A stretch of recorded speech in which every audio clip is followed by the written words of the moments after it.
সমগ্র বিশ্ব জুড়ে পরিবর্তনের হাওয়া বইছে, আর এই পরিবর্তন অনিবার্য।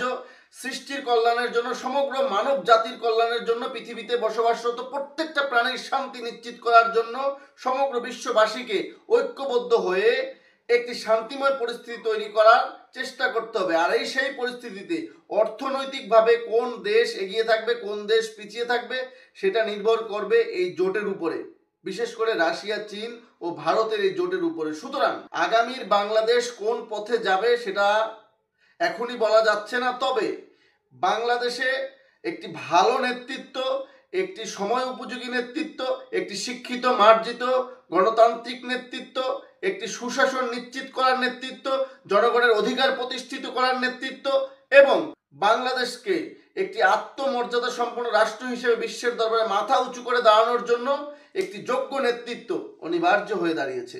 আমি বলবো না সেই নেতৃত্ব কে, কিন্তু সেই নেতৃত্ব আওয়ামী লীগ, বিএনপি, জামাত, জাতীয় পার্টি থেকে ভিন্ন উৎকৃষ্ট রূপে বাংলাদেশ দাবি রাখে স্বাধীনতার এই 55 বছর পরেও।